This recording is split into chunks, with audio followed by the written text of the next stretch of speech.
So our first recipe is looking at, it's kind of a breakfast, but it could also be used as a snack, and really in regards to starting your day off right. So I'll give it to Jeremy to start us off with that recipe. Yeah, okay, so going back to what Stephanie was talking about building some healthy habits, and you definitely want to make it easy for yourself. If it's something that's hard, a recipe that's hard, you probably make it once and you might not make it again, right? So we're gonna go with a nice breakfast. It could be lunch, could be snack, like Stephanie mentioned. Dinner. But this is sort of a batch cooking recipe. So if you even check the servings, this will make about 12 servings, right? So we're doing one recipe, it's easy, and you're setting yourself up for future meals that are a lot easier to warm up and eat and take on the go, whatever it may be. So we're calling it a breakfast bake. This could be a strata. Some people have heard of the name strata, or it's almost like a casserole, maybe.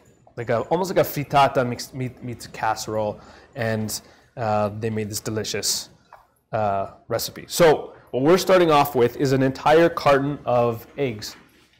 Again, we're making a big recipe, or a big serving yield here, right? So we're doing 12 eggs, and we're gonna whisk them up just until they come together. And again, this is supposed to be something that shouldn't take too long, right? We don't want you to be spending too much time in the kitchen, even though we're making a batch recipe. Yeah. All right. So those who are experiencing cancer-related fatigue, sometimes this could be reversible because of, or it could be caused by certain nutrient deficiencies, such as vitamin B12. And so we know that one egg provides 50% of the amount needed of vitamin B12. So we need 2.4 micrograms per day, and one egg has half of that. So again, always important talking to your doctor, a healthcare team, to see if that's something that might be looked at in your blood values, and making sure that you're getting that. So eggs are a really good way to get that vitamin B12. All right, so season it, salt and pepper, or whatever you want to put in there. You can put some dried herbs. You can put some chili if you like a little bit of spice. All right, then we're gonna add about a cup of milk. You can add if you don't drink milk, any dairy-free alternative. This is just gonna it's gonna stretch the volume a little bit, right? It's gonna make it, with the milk, it's gonna make it a little bit creamier as well. If you're looking to add even more calories, you can probably add heavy cream to this. Yeah, for sure. You're really trying to sneak it in. And we know that people who do start their morning with a balanced breakfast, research shows that most people have, their weights are controlled, their appetites are controlled, and they're more likely to get nutrients such as calcium, vitamin D, the fiber that they need, the potassium. So again, if you are potentially deficient or in these type of nutrients, making sure that you're starting off your morning right with balanced meals can definitely help. All right, so we have our base. Now to this, you can add pretty much whatever you want. So if you like, certain toppings, you can put them in. The idea is that we want to kind of make this sort of a one-stop meal. We're putting everything in here. So we're going with some nice whole grain bread. If you leave it out and it's a little dry, that's even better, because it'll just soak everything up in. And just tear it into like small little pieces. And we're gonna put that in here, about 2 cups worth. So when I'm talking about balanced meals, you want to make sure that you're having some protein. So for example, the eggs in this meal, and that's really helpful for building and repairing your muscles, providing you with energy and those nutrients that you need. But then also some vegetables, so color, and that could be anything. And then, like Jeremy said, a whole grain. So when you're preparing those meals, you want to try to think of those 3 key things to make a balanced plate for yourself. For our veggies, we're going to use some greens, some leafy greens. Even if you don't eat a lot of vegetables, that's the one thing I think you have to try to enjoy it. So like Stephanie mentioned off the top, don't choose a vegetable that you just don't like and you're trying to hide it into things, it's gotta taste good. You have to enjoy it. That's the best way for some of these recipes to stick and some of these habits to stick. So use what you like. For greens, this is chard, Swiss chard. You can even use frozen greens. They have like the frozen kale and stuff. That works in here as well. I have some basil. I even have some mint in here. So some fresh herbs will really help with flavor. And again, nothing fancy. I'm just tearing it up into small pieces and putting it all in. We always talk about kind of getting the color of the rainbow. So yellows, greens, oranges, yellow, or reds. You don't have to get that in every single meal, but you know, if you don't like chard, there are so many other green vegetables to choose from.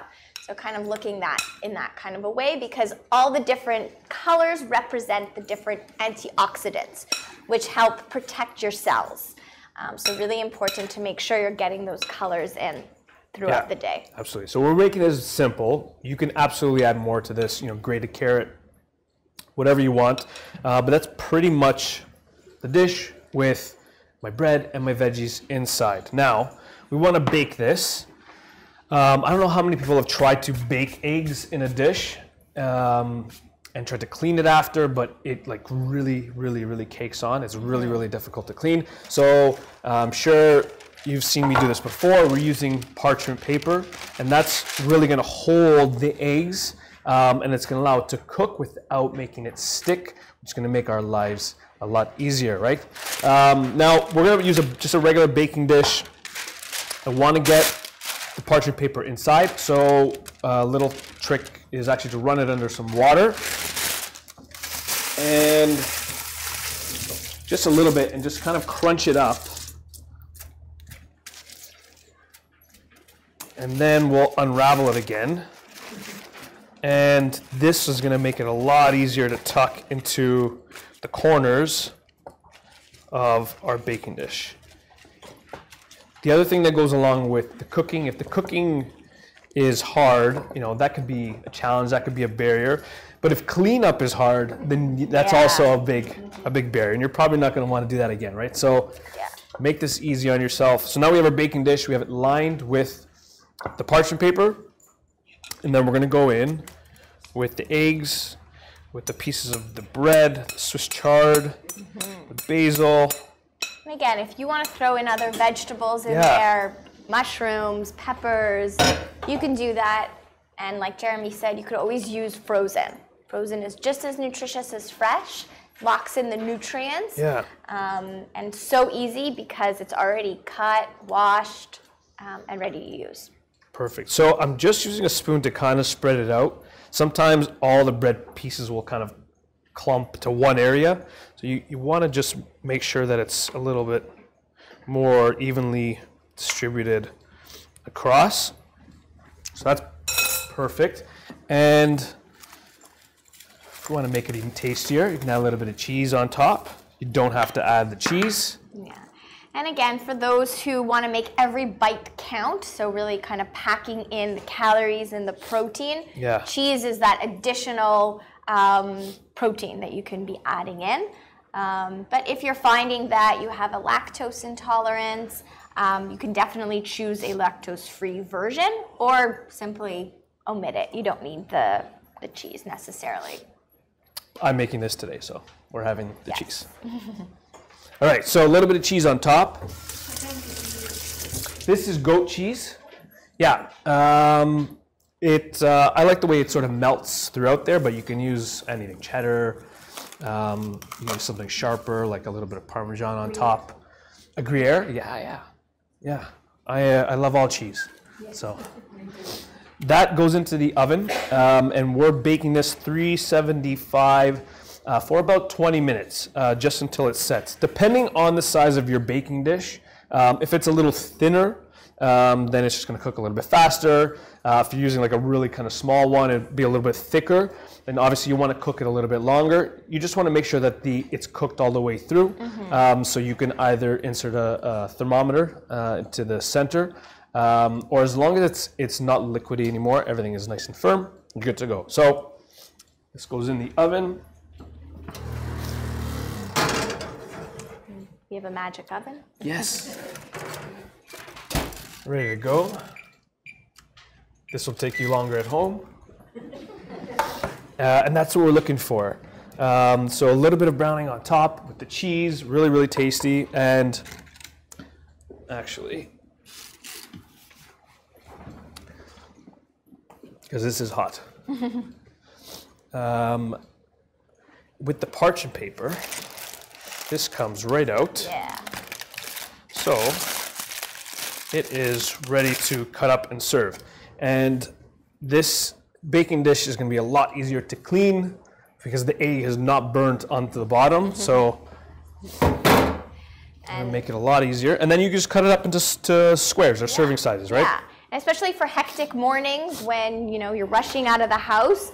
I mean, those rushed mornings are definitely going to happen, whether you plan for them or not. So having breakfast planned or even a snack, something to take on the go, is really going to be helpful for you and to help you out. And this can be frozen too, right? You could portion it out, wrap it up with either in the Tupperware or with saran wrap. Yeah. And just keep individual portions in your freezer. When you're ready to go or take them out, you just heat it up, or you could eat it cold, right?